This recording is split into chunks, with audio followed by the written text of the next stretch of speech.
Mom, I realize your concern. However, I think the war will be good for me to let go and to understand my purpose, so I hope you'll understand my reasoning for going.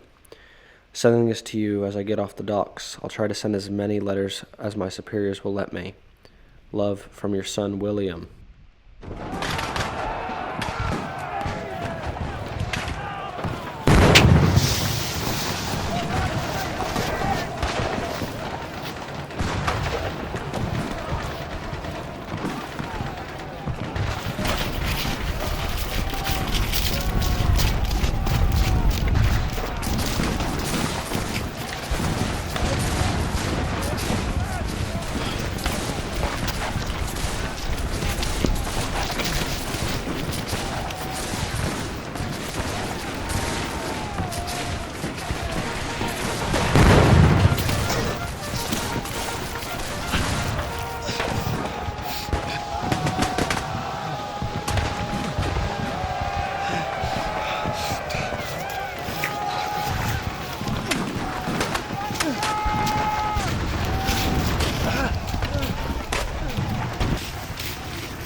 Dear Mom, I told you I'd be brave. You should laugh at me now. I'm crawling through bushes like a rat, too scared to look over the hedge.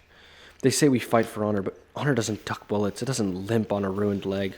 Honor is a word men in suits use while boys like me bleed in the dirt. You begged me not to come, and I thought you didn't understand, but you were the only one who did. I traded your kitchen table for this hedge, and I'd give anything to sit across from you again, even if it meant admitting what a coward I've become. Love, your son William.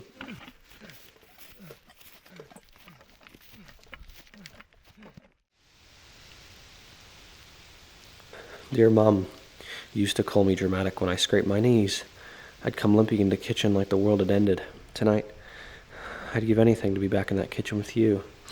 Telling me to stop whining, you told me not to come here, and I didn't listen.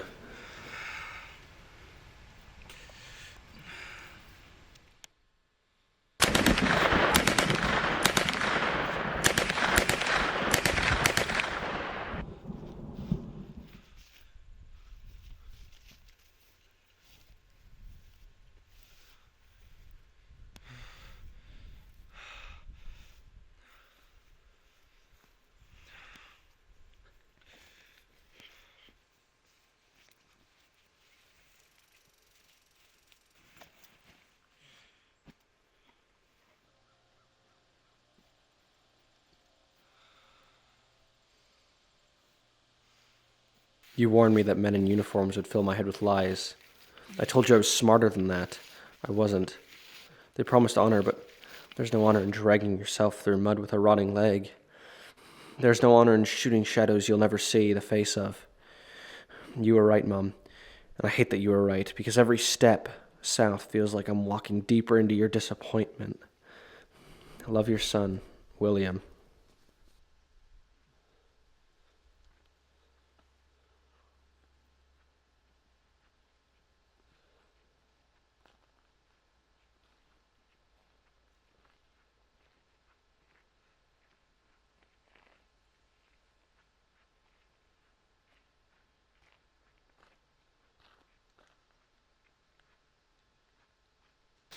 I keep telling myself that south is the way home, but every tree looks the same. My leg feels less a part of me now, more like a weight tied to my body, dragging me down. You tell me to rest, but if I rest too long, I fear I'll never be able to get up again. I hear you sometimes calling me in from the porch, like when it got dark. Only it's daylight now, and your voice is still here. Maybe it's in my head, but I'd rather listen to that than the cruel sounds of war and death.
My dearest William, by the time this reaches you, I may no longer be here to read your words. I've taken ill, and the doctor said it has grown worse faster than he expected.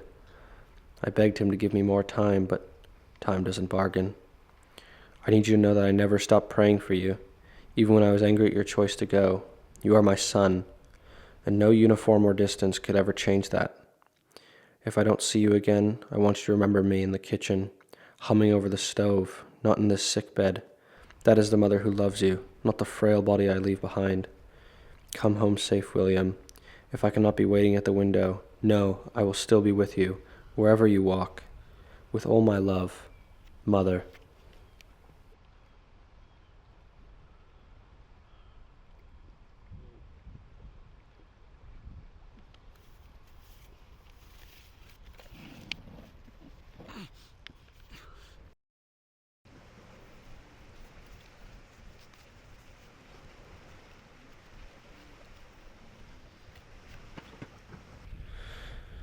Dear Mom, I read your letter. I wanted to write back something soft, something you'd be proud of, but I can't. There's no room left in me for soft. War's nothing but mud and silence and blood. The men in suits will argue about strategy, about borders, and about honor, but they never crawl through the filth. Their shoes stay polished and their hands stay clean. It's us, the ones stupid enough to believe them, who rot in ditches and call it duty. War has no winners, only participants. The real winners are the ones who never have to face this brutal humanity. You begged me not to go, and I thought you didn't understand, but you were the only one who did. You were right. Dad was traumatized, and I was too blind to see it. Now, I'm just another boy who thought war could make him a man. If you are up there now looking down upon me, I hope you've managed to read my letters. Let it stand for every boy they fed to this machine. I hate what they made me. Love, your son, William Brown.